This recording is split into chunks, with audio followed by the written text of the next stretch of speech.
Support for this podcast comes from listeners and St. Alphonsus Health System, a regional network of hospitals, clinics, and care providers. St. Alphonsus offers comprehensive healthcare services to individuals and families throughout the community. More information about services and locations is available at stalphonsus.org.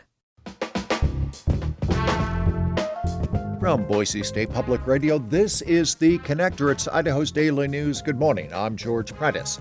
We will share with you what you need to know about yesterday's election results, and we're going to tell you about something really special that will happen later today at the Treefort Music Hall.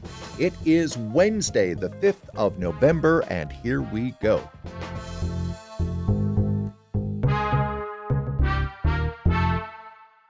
Boise City Council incumbents swept their races in yesterday's election.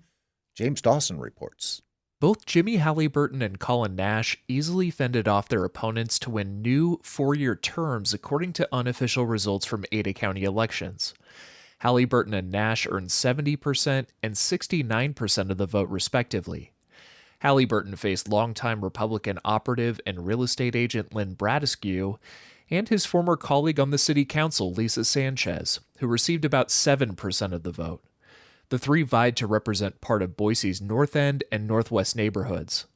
Nash took on political newcomers Josh Elstrom and Derek James Smith to retain his seat as city council president in the West Bench District.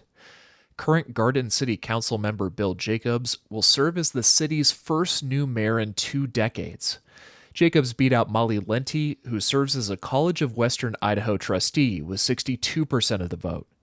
As for Garden City's 2 council seats, incumbent Teresa Jorgensen and Wendy Carver Herbert narrowly took the top spots in the 6-way race. James Dawson, Boise State Public Radio News. Voters supported open spaces, some first responders, and some schools. Troy Uppy has a look at the results of funding proposals from yesterday's election. Just over 80% of Boise voters said yes to a new 2-year, $11 million open space levy. That's 5 points higher than the last time the city ran a similar levy in 2015. In Meridian, voters approved the emergency services levy, permanently funding new firefighters, raising police salaries, and expanding the city's prosecutor's office. But rural fire districts with their hands out won't get a new dime. Budget increases failed for Parma, Star, Middleton, and Garden Valley fire protection districts. An ambulance district levy in Gooding County failed as well, as did Payette County's $40 million jail renovation and expansion bond. School funding asks had mixed results. The largest bond, $26.4 million in Gooding, failed with 57% of voters against. A bond in Camas County failed as well with only 15% support. Supplemental levies, though, passed in McCall-Donnelly, Kimberly, Blaine County, and in Mountain Home, where the margin of approval was just 20 votes. A 2-year, $33.6 million levy in the Nampa School District was also close, passing with 52% support. Supplemental levies in Middleton, Filer, and Minidoka County failed. Results are preliminary until certified by county clerks and the Secretary of State. Troy Uppy, Boise State Public Radio News.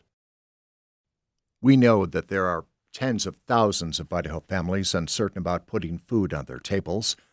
That as SNAP benefits were halted in the shadow of the government shutdown. But we are learning about how some Boise students are helping in a big way. Here is Monica Esquivel to tell us more.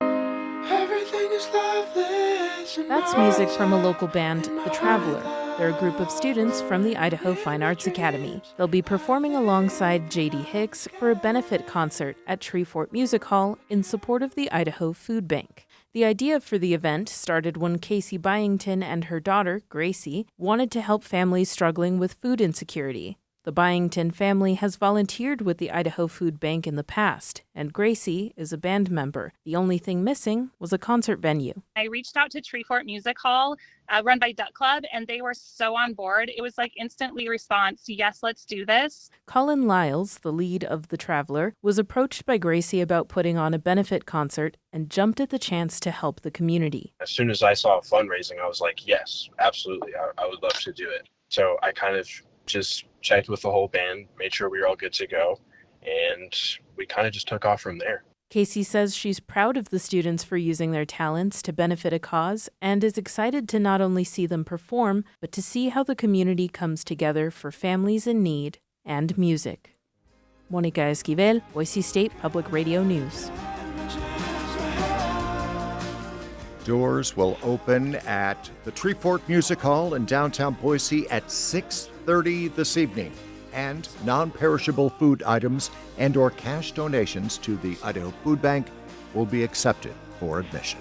And that is today's episode of The Connector. I'm George Prentice. We'll be back here on Thursday. You can always stay in touch with the news at boisestatepublicradio.org. Tell your friends and family about The Connector and how they can find it anywhere they find their favorite podcasts. For now, to you, thanks for listening. Stay connected with Boise State Public Radio on Instagram. From breaking news and local stories to behind-the-scenes videos, it's where our community comes together. Follow Boise State Public Radio today.